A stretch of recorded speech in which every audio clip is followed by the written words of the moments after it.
नमस्कार दोस्तों, स्वागत है आपका अहम अस्मी के इस ऑडियो सेगमेंट में। और आज हम आपको सुनाने जा रहे हैं महाकवि कालिदास के द्वारा लिखा गया एक महाकाव्य जिसे कि रघुवंश के नाम से जाना जाता है। यह 19 सर्गों में विभाजित है और हम आपको सुनाएंगे सभी सर्गों की कहानी। तो सबसे पहले इस वीडियो को लाइक कर दीजिए और सब्सक्राइब कर दीजिए इस चैनल को। तो चलिए दोस्तों शुरू करते हैं। प्रथम सर्ग में सबसे पहले शिव पार्वती की वंदना की गई है, उसके बाद रघुवंश के गुणों का कथन किया गया है और फिर राजा दिलीप की मनुवंश में उत्पत्ति के बाद उनकी कीर्ति का वर्णन किया गया है। राजा दिलीप के कोई संतान नहीं है और पुत्र न होने के कारण पृथ्वी पालन की रक्षा में वो अपने मंत्रियों को नियुक्त कर देते हैं और स्वयं अपनी रानी के साथ गुरु वशिष्ठ के आश्रम में चले जाते हैं और उनसे अपना दुख कहते हैं। वशिष्ठ ध्यान से राजा के संतान न होने का कारण जानते हैं और उसके बाद वे राजा से कहते हैं कि इंद्रलोक से लौटते समय तुमने कामधेनु की प्रदक्षिणा नहीं की, इसकी वजह से उन्होंने तुम्हें शाप दे दिया है कि मेरी संतान की आराधना के बाद ही राजा की संतान होगी। उस समय पर आकाश गंगा में दिग्गज स्नान कर रहे थे और बहुत शोर कर रहे थे, इस वजह से तुम उस शाप को सुन नहीं पाए। और इस समय वह गाय वरुण के यहाँ यज्ञ में है, लेकिन उनकी पुत्री नंदिनी हमारे आश्रम में है। तुम इसकी विधि पूर्वक सेवा करो। जब यह चले तो तुम भी चलो, जब यह बैठे तभी तुम बैठो, जब यह पानी पिए तभी तुम भी पानी पियो, और संध्या के समय जब यह वन से वापस आए तो उसी के वापस आने पर तुम भी इसके पीछे पीछे आओ, इसके सो जाने पर तुम सो, और आते जाते रानी जो है वो इसकी सेवा करे। इस प्रकार करने से यह प्रसन्न हो जाएगी और तुम्हारी सभी मनोरथों को पूर्ण कर देगी। राजा ने यह स्वीकार किया और रात्रि को गुरु के द्वारा बताई गई पर्णशाला में ही दोनों सो गए और इसी के साथ प्रथम सर्ग समाप्त हो जाता है। दूसरे सर्ग की शुरुआत से ही राजा के द्वारा नंदिनी की सेवा का वर्णन किया गया है। प्रातःकाल होते ही रानी सहित राजा ने गाय का पूजन किया और बछड़े को दूध पिला के गौ को वन ले जाने के निमित्त छोड़ दिया और स्वयं उसकी सेवा करने को साथ साथ चलने लगे। थोड़ी दूर चलकर रानी को लौटा दिया और गुरु के कहे अनुसार उसकी सेवा करने लगा। वह उसको सुंदर घास लाकर खिलाता, खड़ी होने पर वह खड़ा हो जाता, बैठने पर बैठता। राजा दिलीप छाया के समान उस गाय के साथ चलने लगे। जब सायं के समय वह गाय आश्रम में आती तो उस समय रानी उसकी पूजा करती। दूध दूह लेने के बाद राजा फिर से उनकी सेवा करता। इस प्रकार सेवा करते करते 21 दिन बीत गए। तब गौ राजा की परीक्षा लेने की इच्छा से हिमालय पर्वत की गंगा किनारे वाली गुफा में प्रवेश कर गई। वहाँ उसे एक शेर ने पकड़ लिया। राजा ने यह देखा तो धनुष पर बाण चढ़ाया, लेकिन राजा का हाथ वैसे की वैसे ही रह गया। तब शेर ने कहा कि राजा, मैं कुंभोधर नाम का शिवजी का गण हूँ। तुम्हारे आगे जो यह देवदारू का वृक्ष है, इसे पार्वती ने सींच कर पुत्रवत पाला है। एक बार यहाँ एक वन के हाथियों का झुंड आया और उन हाथियों ने इस वृक्ष पर अपना सिर खुजाकर इसकी छाल छुटा दी, और तब से जब पार्वती को इसकी चिंता हुई तो शिवजी ने मुझे शेर बनाकर इस वृक्ष की रक्षा के लिए यहाँ पर रख दिया और कह दिया कि कोई भी जीव जब इस गुफा में आए तो उसे तुम खा लो, तुम उसका भक्षण करो। और आज परमेश्वर की कृपा से यह गाय यहाँ आ गई है तो मैं इसे नहीं छोड़ूंगा, मैं इसे खाऊंगा और तुम्हारा पराक्रम भी मुझ पर नहीं चलेगा, क्योंकि मुझे शिवजी का वरदान है। तब राजा ने कहा कि शिवजी मेरे मान्य हैं, परंतु यह गुरु का धन है और ये मैं अपने नेत्रों के सामने नष्ट नहीं कर सकता। तुम इसके बदले में मुझे खा लो और गाय को छोड़ दीजिए। सिंह ने कहा कि राजा, तू बड़ा मूर्ख है जो एक गाय के पीछे सुंदर शरीर और चक्रवर्ती राज्य को नष्ट कर दे रहा है। तेरे भक्षण से केवल एक गाय ही बचेगी, लेकिन अगर तू बचा रहा तो अनेक विघ्नों से प्रजा की रक्षा कर पाएगा, और इसमें भी यदि तेरा वश नहीं चलता तो तेरा यश भी नष्ट नहीं होगा। परंतु राजा ने यही कहा कि इसे छोड़कर मुझे खा लीजिए। तब भी शेर ने यह कहा कि आओ, और जैसे ही राजा शेर की आगे जाकर गिरा और शेर उसको खाने के लिए आगे बढ़ा, इतने में ही राजा के ऊपर फूलों की वर्षा होने लगी और गाय ने राजा से कहा कि पुत्र उठो और वर मांगो, मैं तुमसे प्रसन्न हूँ। मैं तुम्हारी परीक्षा ले रही थी। ऋषि के प्रताप से मुझे काल का भी भय नहीं है। राजा उठकर देखे तो सिंह नहीं था, केवल माता के समान गाय ही वहाँ पर स्थित है। तब राजा ने हाथ जोड़कर कहा कि सुदक्षिणा में कुल को बढ़ाने वाला कीर्तिमान पुत्र पैदा हो। गौ बोली, अभी मेरा दूध दुहकर पी लीजिए। राजा ने कहा कि गुरु के कार्य से बचा हुआ दूध मैं पीऊँगा। इससे गाय और प्रसन्न हुई और आश्रम में आ जाकर गुरु को समाचार सुनाया। राजा ने यज्ञ से बचा हुआ दूध पिया। फिर गुरु पत्नी और गाय की प्रदक्षिणा करके राजा अपने नगर में आ गया और रानी गर्भवती हो गई और इसी के साथ दूसरा सर्ग समाप्त हो जाता है। तीसरे सर्ग की शुरुआत में 10वें महीने में रानी के पुत्र हुआ और राजा ने उसका नाम रघु रखा और बड़े होने पर स्वयं राजा ने उसे विद्या पढ़ाई और दिलीप के 99वें यज्ञ करने पर 100वें यज्ञ का घोड़ा छोड़ने पर इंद्र ने माया से गुप्त घोड़ा हरण कर लिया।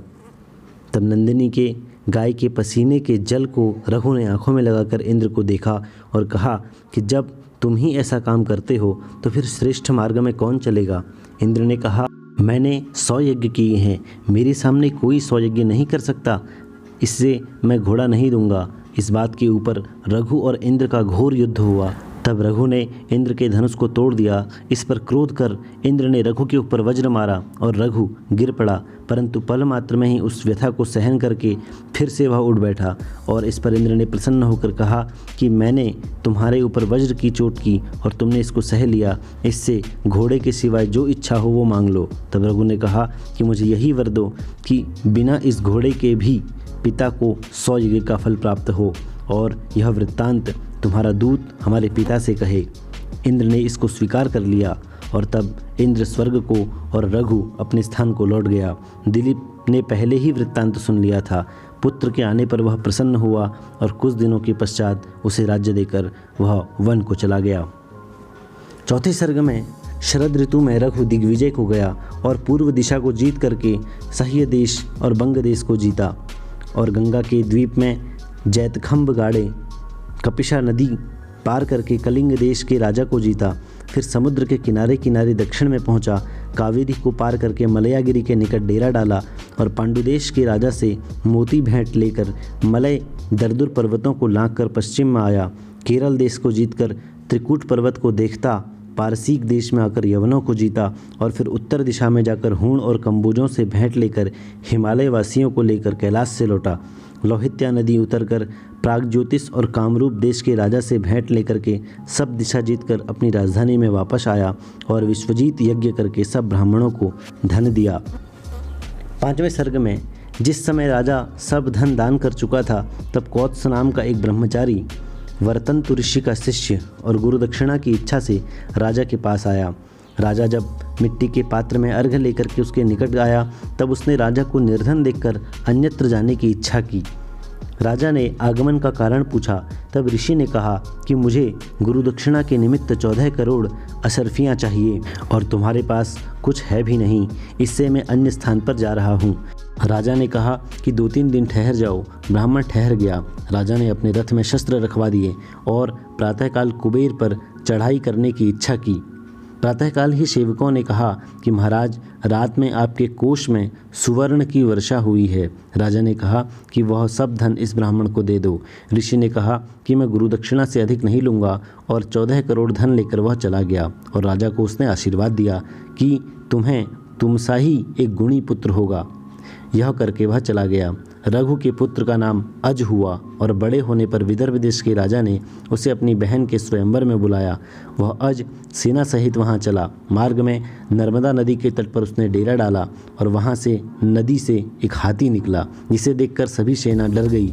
अज ने एक साधारण बाण मारा और उस बाण लगते ही वह हाथी शरीर छोड़कर गंधर्व हो गया और बोला कि मैं प्रियंबद नाम का गंधर्वों का राज का पुत्र हूँ। मैं मतंग मुनि के शाप से हाथी बन गया था। प्रार्थना करने पर उन्होंने कहा था कि अज के बाण प्रहार से ही तू फिर अपने शरीर को प्राप्त करेगा। आज मनोरथ पूर्ण हो गया है।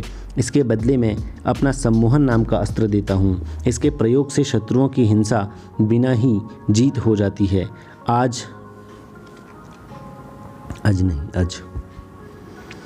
आज वह अस्त्र लेकर के विदर्भ देश को गया। राजा ने वहां उसका बड़ा सत्कार किया। अज को पहली रात में ही कन्या मिलने के विचार के कारण देर में निद्रा नहीं आई। सत्कार किया। अज को पहली रात में कन्या मिलने के विचार के कारण देर में निद्रा आई थी। इससे प्रातःकाल बंदियों ने उसे स्तुति करके जगाया और यहीं पर 5वां सर्ग समाप्त हो जाता है। 6ठे सर्ग में प्रातःकाल अज राजवेश धारण करके सभा में गया। उसका रूप देखकर सभी राजा इंदुमती के मिलने से निराश हुए और अज भी राजाओं के बीच में सिंहासन पर बैठा। शंखध्वनि होने के उपरांत इंदुमती सुखपाल में बैठकर आई और जयमाला हाथ में लिए सुनंदा दासी के संग राजाओं को क्रम से देखने लगी। सुनंदा ने राजाओं का वंश गुण कहना प्रारंभ किया। मगध देश के राजा का परंतप बखान करके कहा कि इसके साथ विवाह कर लो, पर इंदुमती के मन में वह राजा न भाया। तब अंग देश के राजा, उज्जैन के राजा, अनूप देश के राजा प्रतीप, सुरसेन देश के राजा सुषेण, कंगिर देश के राजा हेमांगद, नागपुर के देवस्वरूप आदि राजाओं के सामने ले गई और उनका गुण वर्णन किया, परंतु इंदुमती के मन में कोई भी नहीं भाया। अंत में जब वह अज के निकट गई तब उसका गुणवंश सुनकर वह उस पर मोहित हो गई और गले में जयमाला डाल दी, और सब राजा यह देखकर उदास हो गए। 7वें सर्ग में इंदुमती को विवाह कर जब राजा अज अयोध्या को चला तब मार्ग में स्वयंवर के राजाओं से उसका महासंग्राम हुआ। अज ने गंधर्व के दिए अस्त्र का उन पर प्रयोग किया, जिससे सब राजाओं की सेना को नींद आ गई। उन्हें जीता छोड़ अज आनंदपूर्वक अयोध्या में आया। तब रघु ने उसे राज देकर कर स्वयं वन जाने की इच्छा की। 8वें सर्ग में रघु ने संन्यास ले लिया, परंतु पुत्र के विनय करने पर वह वन को नहीं गया और कुटी बनाकर नगर के बाहर रहने लगा, और कुछ दिनों में योग समाधि से उसने शरीर त्याग दिया। अज के राज्य करने पर प्रजा रघु को भूल गई और अज के इंदुमती में दशरथ नाम का एक पुत्र उत्पन्न हुआ। एक दिन इंदुमती सहित राजा वन विहार करने गया।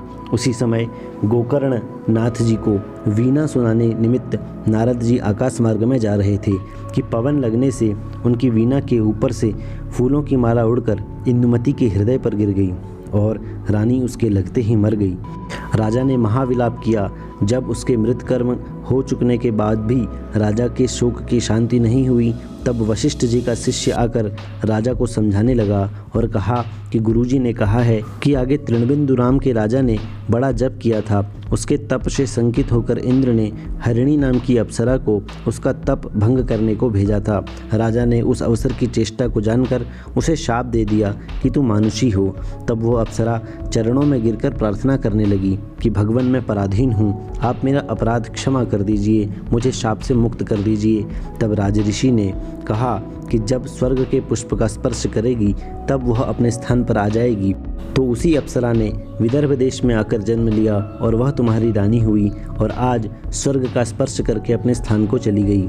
इस प्रकार गुरु का संदेश सुनाकर शिष्य चला गया, लेकिन इतना सुनाने के बावजूद राजा का शोक दूर न हुआ और दशरथ के बालक होने के कारण ज्यों-त्यों 8 वर्ष बिता करके अंत में पुत्र को राज्य दे करके गंगा सरयू के संगम में देह त्याग कर स्वर्ग में इंदुमती से जा मिला। और इसी के साथ 8वां सर्ग समाप्त हो जाता है।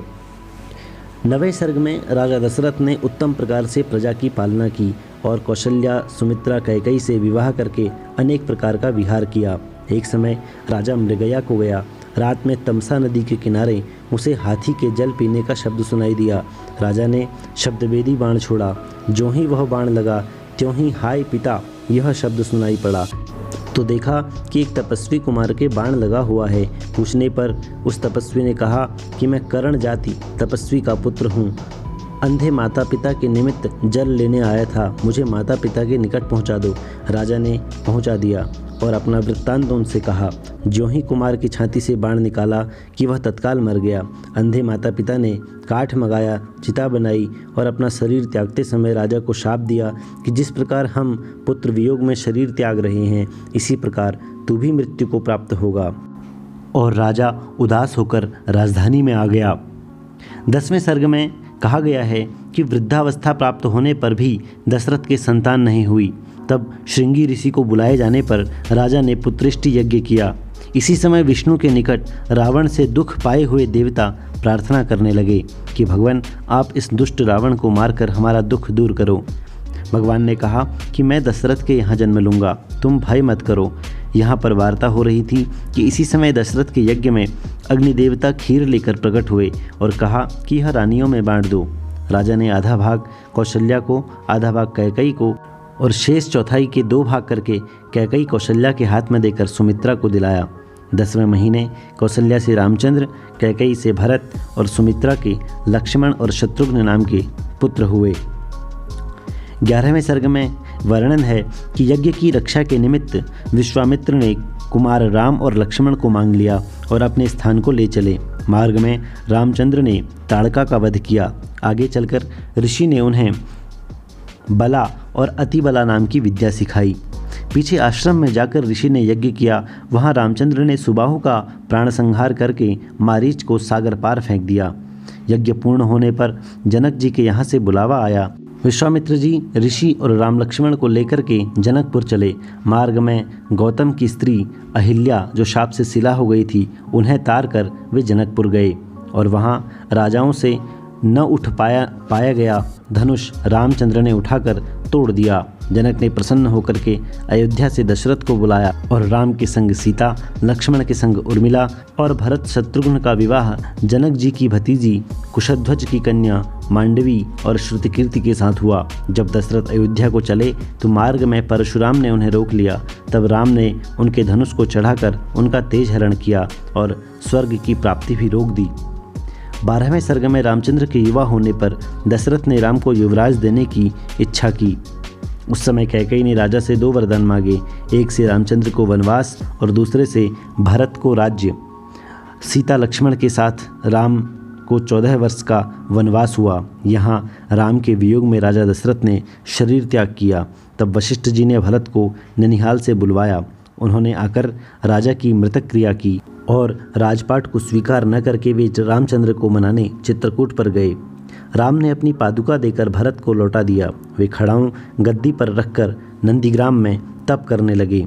रामचंद्र चित्रकूट से चलकर ऋषियों के आश्रम में रहे। जयंत को एक आंख से हीन कर रामचंद्र पंचवटी में जाकर रहे। वहाँ लक्ष्मण ने शूर्पणखा की नासिका कानों सहित काट डाली, जिससे 14,000 राक्षसों के साथ रामचंद्र का युद्ध हुआ। उनके मरने पर रावण ने मारीच के साथ आकर छल कर जानकी जी को हरण कर लिया और मार्ग में जटायु को मारकर जानकी को लंका में ले गया। रामचंद्र जानकी की खोज में चले। जटायु मार्ग में रामचंद्र को मिला। उसने जानकी हरण का वृत्तांत राम से कहा और प्राण त्याग दिए। राम ने अपने हाथ से उसका संस्कार किया। पीछे कबंध को मार करके सुग्रीव से मिल करके बाली को मारा। सुग्रीव की आज्ञा से हनुमान आदि वानर सीता की खोज में गए और संपाति से समाचार पाकर के हनुमान जी 400 कोस सागर लांघ गए। वहाँ जानकी को देखकर उनसे समाचार कहा, लंका जलाई और फिर लौट आए। रामचंद्र समाचार सुनकर वानरों की सेना ले चले।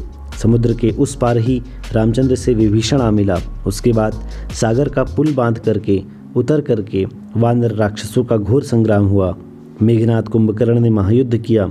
उसके बाद वे राम लक्ष्मण के हाथों से मारे गए। रामचंद्र ने रावण का वध किया और विभीषण को राज्य दे करके सीता से अग्नि परीक्षा लेकर के पुष्पक विमान में बैठकर मुख्य वानरों के साथ वे अयोध्या आ गए। 13वें सर्ग में पुष्पक में चलते समय रामचंद्र ने जानकी को सागर दिखाया। उसकी महामहिमा का वर्णन किया। जहाँ जानकी को ढूंढते हुए फिरे थे और वे सभी स्थान दिखाए। एक स्थान का वर्णन किया कि यहाँ मुझे तुम्हारा चरण से गिरा हुआ नूपुर मिला था। यहाँ हरिणियों ने मुझे दुखी देखकर दक्षिण की ओर मुख करके तुम्हारा दक्षिण गमन बतलाया था। यहाँ माल्यवान है, यहाँ तुम्हारे बिना महाव्याकुलता हुई थी। इसी प्रकार पंपा सरोवर, पंचवटी, गोदावरी, अगस्त्य आश्रम दिखाया। शातकर्ण मुनि का 5 अप्सराओं के साथ जहाँ निवास था वह सरोवर दिखलाया। फिर सुतीक्ष्ण, ऊर्ध्वबाहु और शरभंग का आश्रम दिखलाया। मंदाकिनी के निकट अत्रि का आश्रम दिखाकर कहा कि चित्रकूट में यह वही वटवृक्ष है जिसकी तुम पूजा करती थी, और गंगा यमुना का संगम दिखाया जहाँ स्नान से मुक्ति होती है। यहाँ निषाद राजा का गांव है और यहाँ मुझे जटा बांधते देखकर सुमंत ने रोक कर कहा था कि कैकेयी अब तेरे मनोरथ सिद्ध हुए। यह सरयू बह रही है और वह देखो हमारे मिलने को भरत आ रहे हैं। फिर भरत के आने पर रामचंद्र ने पृथ्वी पर विमान उतारा और भरत, शत्रुघ्न और गुरुमंत्रियों से मिलकर के अयोध्या के उपवनों में डेरा किया। 14वें सर्ग में रामचंद्र के नगर में प्रवेश करने पर बड़ा आनंद हुआ। राम ने रनिवास में जाकर कौशल्या, कैकेयी और सुमित्रा के पग बंधन किए। फिर रामचंद्र को राजतिलक लगा दिया गया। सभी ऋषि और सुग्रीव, विभीषण आदि को रामचंद्र ने विदा किया। रामचंद्र धर्मराज कहलाने लगे। इसी अवसर में सीता गर्भवती हुई। राम के मनोरथ पूछने पर उन्होंने गंगा किनारे तपस्वियों से भेंट करने की इच्छा प्रकट की। राम ने स्वीकार किया और भद्र नामक सेवक के साथ रामचंद्र अयोध्या देखने को महल की छत पर चढ़े। वहाँ राम ने उनसे पूछा कि लोग हमारे विषय में क्या चर्चा करते हैं। उसने कहा कि आपकी सब प्रकार सभी लोग बड़ाई करते हैं, परंतु रावण के घर में रही जानकी को घर में फिर से रख लेने के विषय में अच्छा नहीं कहते। इस पर राम महाक्लेशित हुए और जानकी का त्याग ना ही उचित जानकर उन्होंने लक्ष्मण से कहा कि तुम वाल्मीकि जी के आश्रम के निकट जानकी को त्याग आओ। लक्ष्मण रथ में बैठकर ले चले। जानकी वन देखकर प्रसन्न होकर बोली, रघुनाथ हमारी सभी इच्छा पूरी करते हैं। जब गंगा पार हुई तब लक्ष्मण ने उन्हें त्यागने का समाचार सुनाया। जानकी सुनते ही मूर्छित हो गई। चैतन्य होने पर राम को कोई न कुवचन कहा, केवल अपने भाग्य की ही निंदा करने लगी और लक्ष्मण हाथ जोड़कर लौट आए। जानकी ऊंचे स्वर से रोदन करने लगी। वाल्मीकि जी वन में कुसा लेने के लिए आए हुए थे। उन्होंने जानकी जी को ढाढ़स बंधाया और अपने आश्रम में ले गए। मुनि कन्याओं के साथ जानकी रहने लगी। राम ने भी दूसरा विवाह नहीं किया, सोने की सीता बनाकर यज्ञ क्रिया आदि करते रहे। 15वें सर्ग में वर्णन है कि एक समय यमुना तीरवासी ऋषि रामचंद्र के पास आए और उन्होंने लवणासुर से कष्ट पाने का वृत्तांत कहा। रामचंद्र ने शत्रुघ्न को सेना लेकर भेजा। शत्रुघ्न जी चले और वाल्मीकि जी के आश्रम में मार्गवश प्राप्त हुए। उसी रात जानकी के लव और कुश 2 पुत्र हुए। शत्रुघ्न जी ने मधुवन में पहुंचकर शूलहीन लवणासुर को मार डाला और वहां मधुपुरी बसाकर रहने लगे। वाल्मीकि जी ने बालकों के संस्कार कर उन्हें रामायण पढ़ाई। 2 पुत्र शेष तीनों भाइयों के हुए। शत्रुघ्न जी ने अपने पुत्र शत्रुघाती को मथुरा का, सुबाहु को विदिशा का राज्य दे करके रामचंद्र के निकट प्रस्थान किया और लवकुश के वृत्तांत के अतिरिक्त सब वृत्तांत राम से कह सुनाया। लवकुश का वृत्तांत सुनाने को वाल्मीकि जी ने मना किया था। कुछ दिनों बाद एक ब्राह्मण मृतक को लेकर के रामचंद्र के द्वारे रखकर कहने लगा कि तुम्हारे अपराध से मेरा पुत्र मर गया। रामचंद्र ने उसे ढाढ़स बंधाया, पुष्पक विमान को स्मरण किया। उसके आते ही राम उस पर चढ़कर यमराज को जीतने की इच्छा से उस पर चढ़े।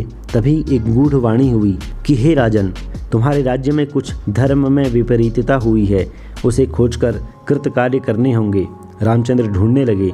दक्षिण में एक पुरुष को तप करते देखकर रामचंद्र ने उसका कुल नाम पूछा। उसने कहा कि मैं शंबुक नाम का शूद्र हूँ और स्वर्ग पाने की इच्छा से तप कर रहा हूँ। शूद्र का तप में अधिकार न देखकर रामचंद्र ने खड्ग से उसका सिर काट लिया। उसके मरते ही ब्राह्मण का पुत्र जीवित हो गया। वहाँ से राम अगस्त्य के दर्शन को गए। उन्होंने एक आभूषण दिया, वह लेकर रामचंद्र आए और फिर अश्वमेध यज्ञ किया। वाल्मीकि के साथ लवकुश आए। उनके गाने की प्रशंसा सुनकर रामचंद्र ने उन्हें बुलाया और रामायण सुनकर कर्ता का नाम पूछा। उन्होंने वाल्मीकि जी को बताया। रामचंद्र ने वाल्मीकि जी को अपने को शेष छोड़कर सब राज्य भेंट में दे दिया। वाल्मीकि जी ने राज्य न लेकर जानकी को स्वीकार करने को कहा। राम ने कहा कि प्रजा को जानकी के विषय में संदेह है, वे उनके सम्मुख परीक्षा दें तो मैं उन्हें ग्रहण कर लूँगा। यह सुनकर वाल्मीकि जी ने जानकी को बुलाया और दूसरे दिन सभा में जानकी जी ने आचमन कर कहा कि हे पृथ्वी, जो मन वचन कर्म से रामचंद्र के सिवाय मैंने किसी अन्य पुरुष का स्मरण नहीं किया हो तो तुम फट जाओ और मैं उसमें समा जाऊं। जानकी के ऐसा कहते ही पृथ्वी फट गई और जानकी उसमें समा गई। रामचंद्र ने पुत्रों को अपने पास रखा। सिंधु देश का राज्य भरत को दिया और तक्ष पुष्कल नामक अपने 2 पुत्रों को उन्हीं के नामों से 2 राजधानियों के साथ बसा करके भरत जी ने उन्हें वहां का राज दिया। लक्ष्मण ने अपने अंगद और चंद्रकेतु बेटे को कारापथ देश का राज्य दिया। एक समय मुनि के वेश में कालपुरुष ने आकर के राम से कहा कि जब तक हम वार्ता करें तब तक कोई नहीं आवे और जो आए वह वध के योग्य है। राम ने स्वीकार किया। तब कालपुरुष ने कहा कि मुझे ब्रह्मा जी ने भेजा है और कहा है कि स्वर्ग को जाने का समय हो गया है। इसी समय दुर्वासा द्वार पर आए और लक्ष्मण से राम के दर्शन करने को कहा। लक्ष्मण शाप के डर से भीतर चले गए और राम से दुर्वासा का आने का निवेदन किया। राम ने कालपुरुष को विदा करके बाहर आई दुर्वासा का दर्शन किया और लक्ष्मण को त्याग दिया। उन्होंने सरयू तीर जाकर योग विधि से शरीर त्याग दिया और फिर कुशावती का कुश को और शरावती को लव को राज्य दे करके महावीर और विभीषण को पृथ्वी पर रहने की आज्ञा दी। तीनों भाई वानर और पूर्ववासियों सहित वैकुंठ को पधार गए। 16वें सर्ग में कहा गया है कि राम के साकेत लोक में पधारने पर वह राज और उनके पुत्र और भतीजे भोग करने लगे। कुशावती में राज्य करता था। एक समय रात्रि में अयोध्या के अधिदेवता ने किवाड़ लगे मंदिर में प्रवेश कर प्रार्थना की, रामचंद्र के स्वर्ग जाने से मेरा स्थान शून्य हो गया है, आप चलकर फिर अयोध्या को बसाइए। कुश ने यह स्वीकार किया। कुशावती पुरोहितों को सौंपकर प्रातःकाल ही अयोध्या को प्रस्थान किया और अयोध्या बसाकर उसमें रहने लगा। ग्रीष्म ऋतु में एक बार कुश जल विहार करने लगा। रामचंद्र को अगस्त्य जी ने बाजूबंद दिया था और रामचंद्र ने कुश को दिया था, वही उस समय जल में गिर गया। कुश ने धीवरों को उसको खोज करने की आज्ञा दी। उन्होंने खोजा परंतु उन्हें वह न मिला। तब उन्होंने कहा, महाराज, नदी में वह आभूषण नहीं मिलता। इसमें संदेह होता है कि कदाचित ह्रद में रहने वाले कुमुद नाम के नाग ने ले लिया है। कुश ने यह सुनकर धनुष पर गरुड़ास्त्र चलाया। तब डरकर नाग कुमुदवती बहन को संग लेकर के वह भूषण लिए निकला और हाथ जोड़कर कहने लगा कि मेरी बहन गेंद खेलती थी, उसी समय तुम्हारा भुजबंद गिरा तो इसने गेंद जानकर उठा लिया। सो यह आभूषण आप ले लीजिए और मेरी बहन कुमुदवती का अपराध क्षमा करके इससे ब्याह कर लीजिए।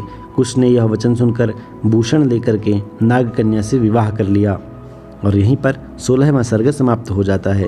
17वें सर्ग में कुश का पुत्र कुमुदवती में अतिथि नाम से उत्पन्न हुआ। यह बालक ही था कि कुश ने इंद्र की सहायता के निमित्त एक दानव से युद्ध किया और उसे मारकर स्वयं भी उसके हाथ से मर गया। मंत्रियों ने अतिथि का अभिषेक किया। यह राजा महाप्रतापी, ज्ञानी और चक्रवर्ती हुआ। 18वें सर्ग में अतिथि के पुत्र पौत्रों का थोड़ा थोड़ा वर्णन है।